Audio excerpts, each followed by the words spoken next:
পায়ে পায়ে ৬৫তম বর্ষে পা রাখল জয়পুর হাটতলা সার্বজনীন দুর্গোৎসব কমিটি। এই দুর্গাপূজা জয়পুরবাসীর প্রাণের উৎসব, আনন্দের উৎসব। বাংলা ও বাঙালির এই উৎসবে আপামর জনতার আন্তরিক অংশগ্রহণে শরতের মেঘমুক্ত আকাশ আর সোনালী রোদের অপরূপ প্রকৃতির সাথে মিলেমিশে সব যেন একাকার হয়ে যায়। জয়পুর হাটতলা সার্বজনীন দুর্গা উৎসবের তার ব্যতিক্রম হয়নি। এই উৎসবের মূল স্রোতের সাথে মায়ের খিচুড়ি প্রসাদে অংশগ্রহণ একটি ব্যতিক্রম ঘটনা।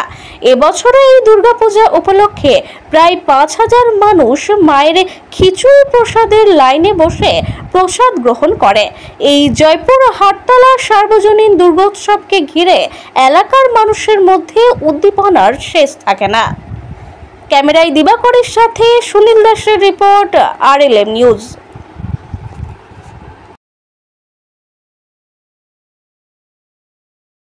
হ্যাঁ, আমরা জয়পুর হাটতলা সর্বজনীন দুর্গা উৎসব কমিটির উৎসবে খিচুড়ি প্রসাদ খেতে এসেছি। তো আজ ৬৫ বছর ধরে এই আমাদের দুর্গা উৎসব হয়ে আসছে। তার জন্য আজকে যে খিচুড়ি ভোগ বিতরণ হচ্ছে, আপনার ৭ থেকে ৮,০০০ মানুষের প্রসাদের আয়োজন করা হয়। তার জন্য আমাদের হাটতলা সর্বজনীন দুর্গা পুজো কমিটিকে আমরা সাদর অসংখ্য ধন্যবাদ জানাচ্ছি। যুগ যুগ যেমন এরকমভাবে এরা মানুষের পাশে থেকে এই মানুষের সাহায্য করতে পারে। আপনার নাম? আমার নাম সুকুমার কুণ্ডু, বাড়ি জয়পুর। হাটতলা দুর্গাপুজো সর্বজনীন দুর্গোৎসব কমিটির পক্ষ থেকে আমরা এই অনুষ্ঠান পরিচালনা করছি। আগামী দিনে এইরকম পূর্ণ সহযোগিতা মানুষের কাছ থেকে পেলে আমরা চালিয়ে যেতে সক্ষম হব, এ আমাদের দৃঢ় বিশ্বাস। এইটা নিয়ে কত বছর চলছে আপনাদের?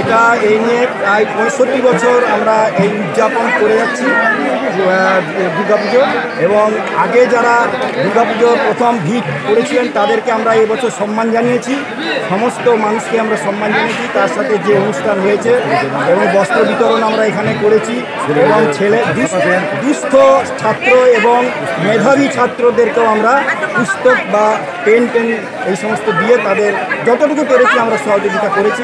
এটা এই এলাকার মানুষেরই একটা বহুদিনের একটা চাহিদা ছিল, আমরা করতে পেরে খুব আনন্দিত বোধ করছি। আপনার নাম?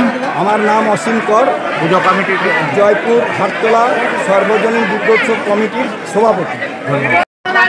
হাটতলা সার্বজনীন দুর্গোৎসব এখানে ৬৫ বছর পুজো চলছে এবং এই নরনারায়ণ সেবাও চলছে।